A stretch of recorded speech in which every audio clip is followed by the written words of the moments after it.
vitamins for men and for women. Should potatoes and other vegetables be mixed together? You can't go messing with the goodness of the potato. The potato is a symbol of man's perseverance. It survived floods and drought and conditions not fit for the faint of heart. It doesn't need other vegetables. It's tradition, so it is. But then again, there's something to be said for progress. New McCain Harvest Splendor. Wholesome potatoes, vegetables, and seasoning. Available in the frozen vegetables section. McCain, it's all good. Even though I'm better, my family keeps giving me health advice, like they're all doctors. But when I needed a little extra nutrition, my real doctor recommended Ensure. With protein, 26 vitamins and minerals, Ensure is the most recommended by doctors. Real doctors. Club Piscine offers you their entire collection of garden furniture, pools, and spas at prices that will really please you. Give yourself the summer of your dreams. Mothers, fathers, brothers, daughters, gather round familiar quarters. Tell us what happened this day. Laugh some, share some, talk, and then some. Fill your plates with tender meat, succulent taste, health, and love. Time found, moments made. What matters is here. Dinner time is prime time. Enjoy new Maple Leaf Prime Naturally portions.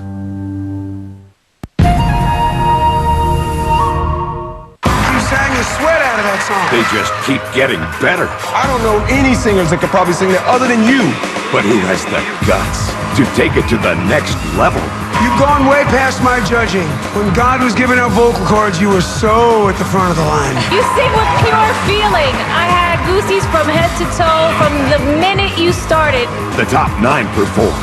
You're not shameless, you're fearless. CTV's American Idol, tomorrow at 8, 7 Central. Tonight, a high seas disaster under suspicious circumstances.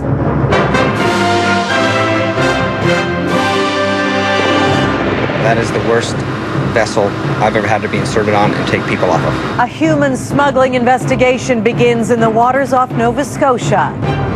She sold her eggs for $5,000. They look pretty good on paper. The supply, the demand, and the desperation to have a baby, even if it's against the law. When something is illegal, then someone needs to push the point. And a mere pup in a cup. We actually didn't think she was alive. The tiny dog that defies some pretty big odds. She took a breath, and from there it's just been an amazing story.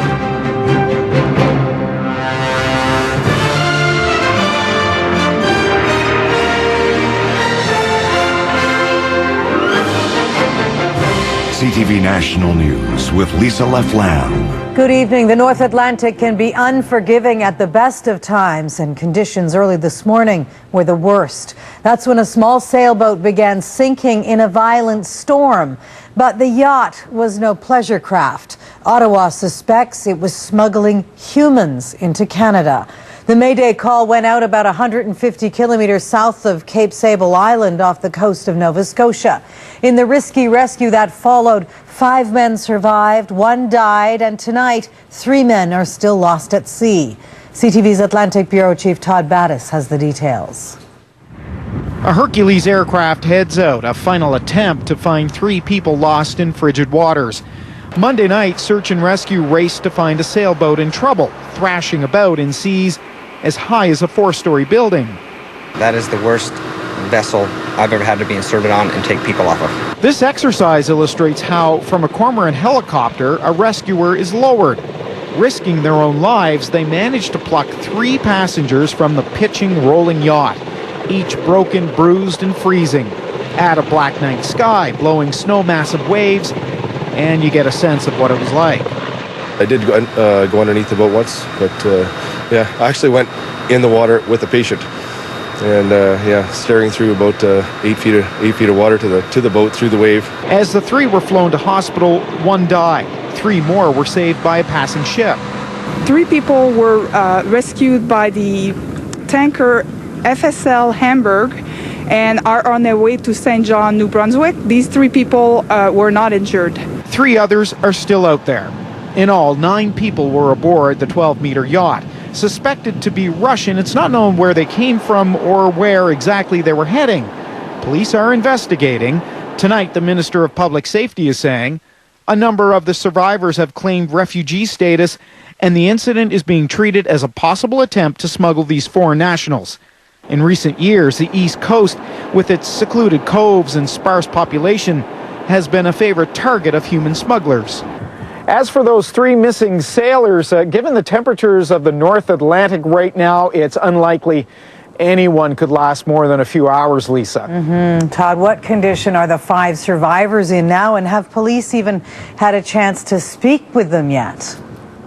Well, 2 are in fair condition in hospital in Yarmouth tonight. They have been met by the RCMP. 3 others are on that tanker making its way to St. John, New Brunswick, and you can bet once they reach shore, investigators will be very interested in getting some answers from them.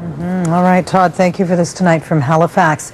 Now to another form of trafficking, the buying and selling of human eggs. A multi-billion-dollar business in the U.S. is a major crime in Canada, but the law has never been enforced. Tonight, a CTV News investigation has discovered it's being broken by couples willing to pay a hefty price. CTV's medical specialist Avis Favreau has the story of one woman who took her eggs to the underground market.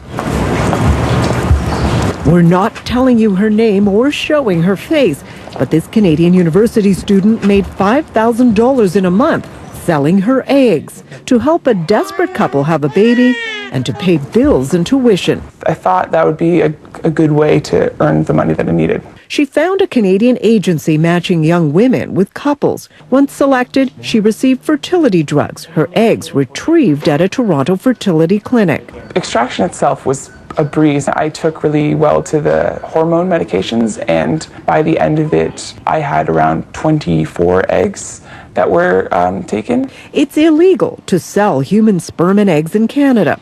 But when CTV called the agency posing as a prospective donor, we were told eggs can't be sold, but that donors can be paid for expenses, which is legal under current laws. An expense has not been defined, so it can be whatever you decide your expenses are, to about $5,000. But the young woman says she didn't submit any expense receipts, yet in her bank account are 2 deposits from the agency totaling over $5,000. The penalties for selling eggs and sperm in Canada, $500,000 in fines or 10 years in jail. This ethicist says the laws should be upheld. We have to say that is wrong and we're not going to let you do it, and we're going to do everything legal in our power to stop you from doing it. But others say the laws are confusing and vague. No one's ever been charged. Ambiguity that fuels an underground market. It does absolutely no good to have a law on the books that is neither enforceable nor enforced. So that leaves people on both sides of the equation in a complete quandary. Meanwhile, our young woman says other students are also selling their eggs, helping infertile couples while helping themselves through school. I would definitely do it again. It's such a great opportunity to help someone who can't have children. There's really no downside to it.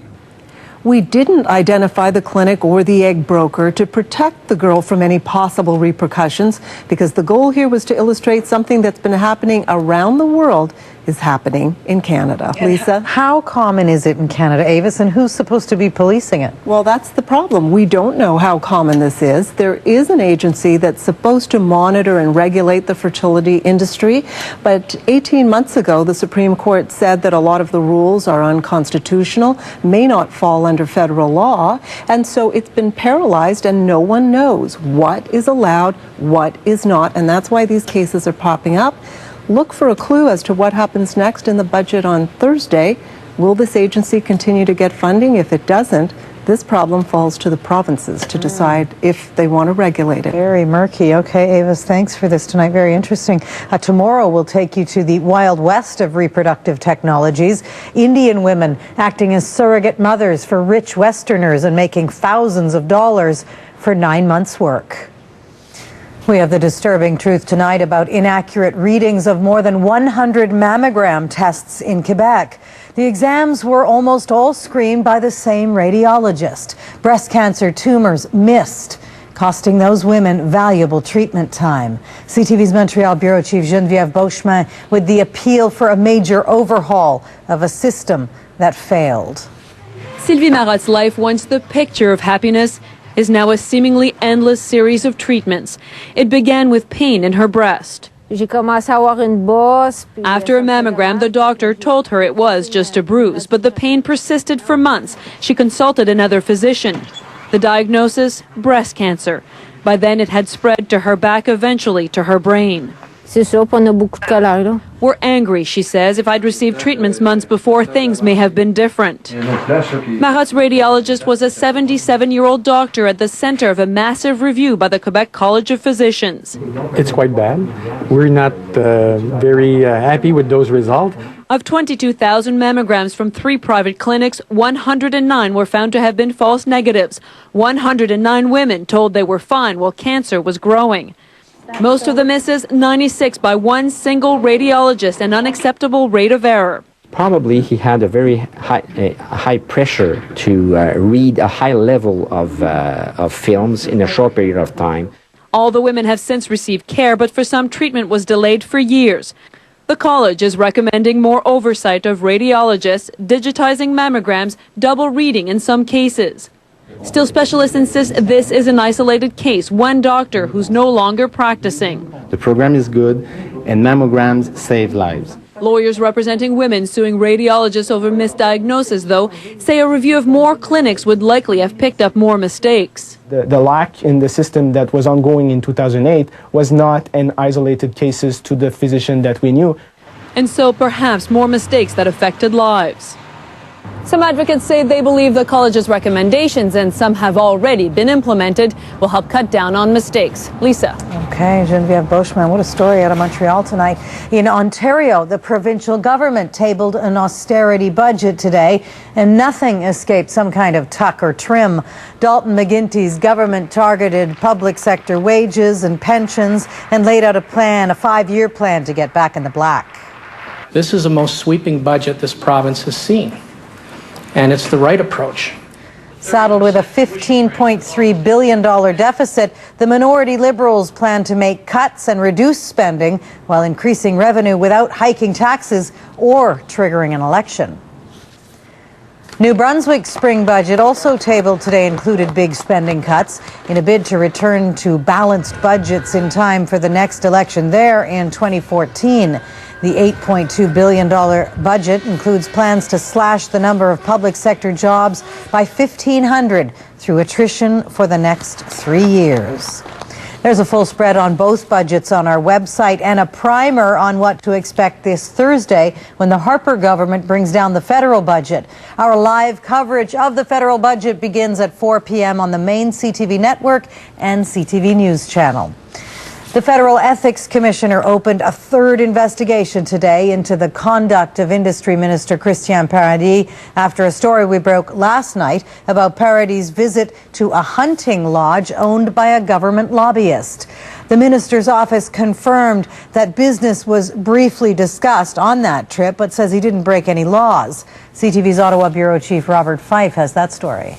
Embattled Industry Minister Christian Paradis declared his innocence. There was no lobbying on this at all. Paradis was bombarded with questions after CTV reported on an October 2009 stay at the hunting lodge of sports tycoon Marcel Aubu, who just happened to be lobbying Ottawa for $400 million to help build a hockey arena. Mr. Speaker, is there just no limits to conservative corruption? I went there on my own with my own car. I drove my own car, Mr. Speaker. I brought my own equipment. Paradis says he even brought his own sleeping bag. Sleeping bag or no sleeping bag, was this acceptable behavior? In Asia, the Prime Minister appeared displeased to have to defend his minister. The information I have, this was a private trip, and there is no link I'm aware of to any government business. But today, Paradis' office admitted Aubu had made a brief pitch for federal money. This is 1950s-style politics. Already found guilty of breach of conflict rules for showing favoritism to former Tory MP Raheem Jaffer. Paradis is also under investigation for moving an employment center to a building owned by his father's business partner. I think he should resign. I think he should step aside. He's now going to be facing yet another investigation over conflict. The Liberals asked the Ethics Commissioner to investigate the hunting trip. This is a complaint? Yes, it is. Mary Dawson is looking into the incident. She was asked if she'd ever encountered a minister facing so many ethical breaches. Probably not, no. Many Conservative MPs are privately complaining that Parody should be dumped from cabinet for his ethical lapses and for showing poor judgment. Lisa. Okay, Bob, thank you for the update tonight from Ottawa. Some news also about Sub-Lieutenant Jeffrey Delisle, the Canadian naval officer accused of spying for Russia. Tomorrow he'll appear in court, but tonight the Wall Street Journal is reporting on the scope of the scandal, saying the security breach caused a major fallout between Canadian and U.S. intelligence officials.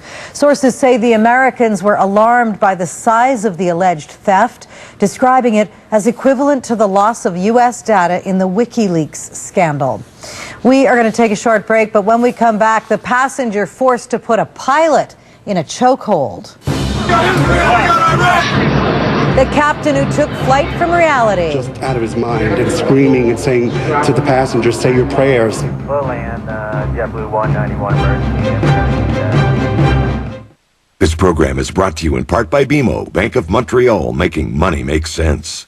I wish we could pay off our mortgage faster. That makes two of us. You came to the right place. With a new payment schedule and a fixed rate, you'll be mortgage-free faster. It means you'll save money, too.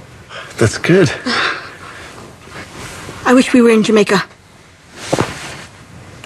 Hi. Make paying off your mortgage happen. Borrow smarter and be mortgage-free faster with a low-rate mortgage. BMO Bank of Montreal. Making money makes sense. How did we become Canada's best-selling car 14 years in a row? By